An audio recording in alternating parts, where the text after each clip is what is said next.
The title of our presentation today is Power to the Powerless. I'm going to give a brief history about the formation of WEB and how it came to be. It was a wife of British ambassador in Sudan, Lillian, who thought about the idea mainly to help refugees from the Nuba Mountain that find themselves in Khartoum and without education and they're really, really powerless. The organization has been going all this time, funding and looking after them. We expanded since then so much in all directions.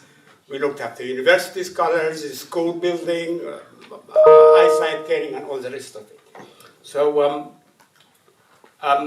this is a brief history of what our mission is. What I'm going to tell you today is a journey of struggle, putting up with authorities, putting up with HAC, which is the Commissioner for AIDS in Sudan. This is the story for all the small to medium-sized charitable organization that works in Sudan since the 1990s. It's continuous struggle with authority, trying to deliver the best possible you can for the student, particularly in this field.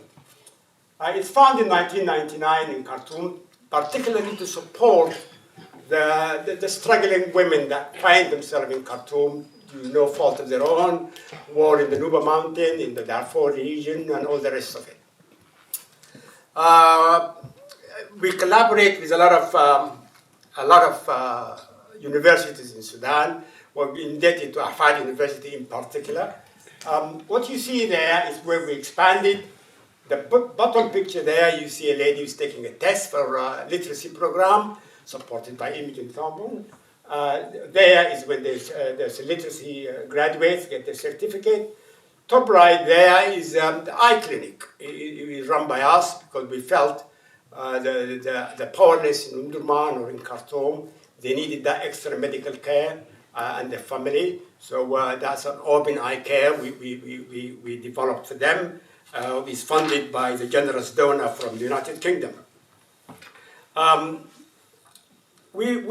To provide such diverse and valid progression for these ladies, it's a lot of struggle. At one stage, we had nearly 400 scholars at different universities.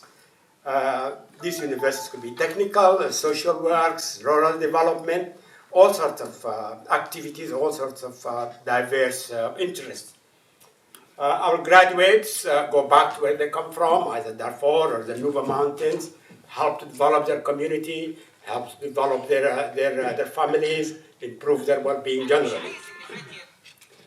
We also, as you can see later on, we also help with a school improvement program, literacy circle. Just before this last war, we had about 23 different literacy circles around Khartoum.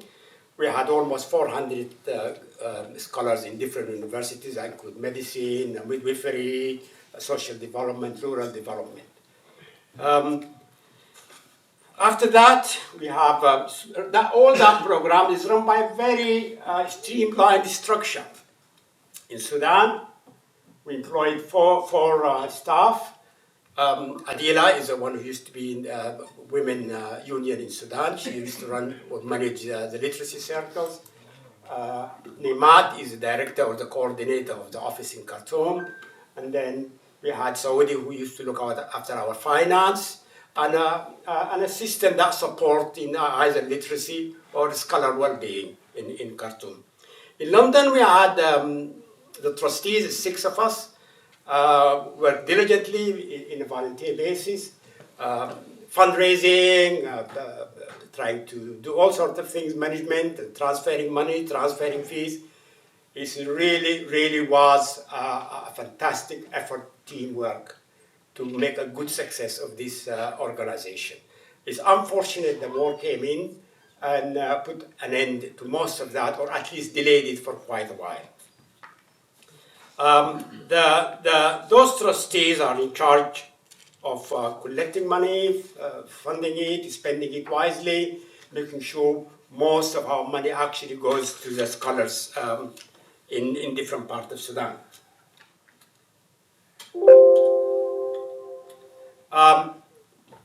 Recently, after the war in Sudan, we started to actually look seriously to our refugees in the south of Sudan. And we started in South Sudan, and we encountered similar difficulty what we encountered in the north of Sudan. Operating challenges, operating costs, COVID came in, donors kind of dried out a bit. Our fundraising is not as good as it used to be. Inflation in Sudan ran up to 700% at one stage.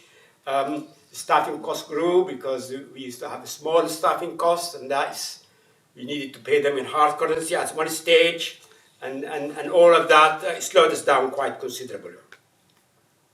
So, few things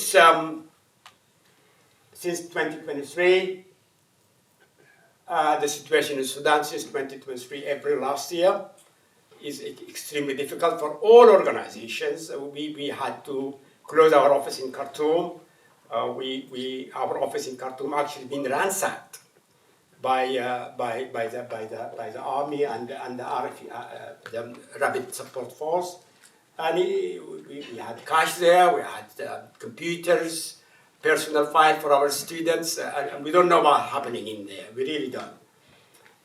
The catastrophic fact, the economic, all the situation, all the effort, all the build-up for 25 years, we don't know what happens. Staff is made redundant. Staff has actually fled Khartoum. They went to Gaddarif and went to Sinjar, and then I understand now some of them are actually in Kassala and in Port Sudan. We couldn't pay them. At the moment, we're struggling to transfer their severance money to them, finding it difficult due to the difficulty of transferring funds from the United Kingdom to Sudan. It is all kind of chaotic. We're trying our best to make sense of it. In the summer last year, I visited Sudan, tried to solve things. I went to Juba as well, tried to kind of organize things. And as people who've been to Sudan, things move very, very slowly, particularly during this time. I went to Cairo, so a considerable number of our students went to Cairo. Some of them went to the north and the northeast. I went to Cairo, and I saw how the Sudanese refugees are treated in Cairo. They're not allowed in school, they're not allowed medical care, no literacy classes, very little money, a really, really horrible, horrible time. So I met the head teacher, an Egyptian head teacher, and we kind of agree of sponsoring 100 Sudanese youngsters. And the number of students just camping outside the school, because the school advertised they're going to take 100 Sudanese students. The number of families with students outside the school, in the small yard, and I'm not telling you it's less, it's about 10,000 students, young Sudanese who cannot find anywhere to go. A minimum of 10,000 outside. And the head teacher told me they've been outside there since dawn, waiting to be one of the hundreds. So it's really, really bad in Egypt. I'm happy that recently I heard that all the rogue schools have been closed down and all the official schools have been allowed in. But we're sponsoring 100 of those students. Imogen there used to sponsor the literacy program in Sudan. I tried to kind of mimic that and bring some literacy classes or circles in Cairo as well. We might just succeed to form 1 or 2 circles in Cairo to help the ladies. We know the significance of education in the life of a family. I just tried to help small circles of people who are really, really struggling in Cairo.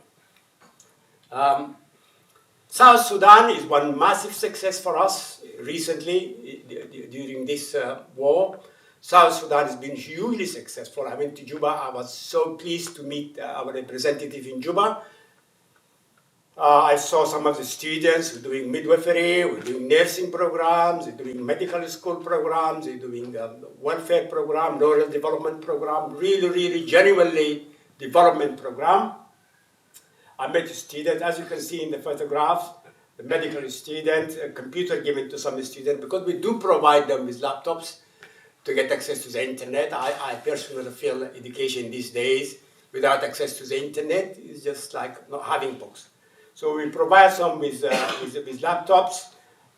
We provide something called the chemo program at the bottom line. This is also literacy classes. Student and mature student come in Juba. It's time? No. Okay, sorry. I thought I was rushing. Okay, so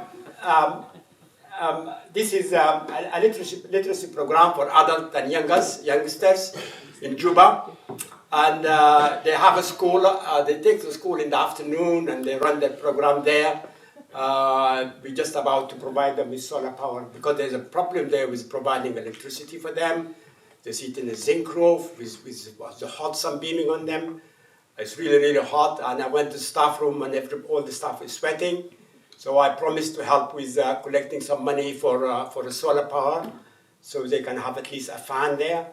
I was very pleased with the progress our representatives are doing there.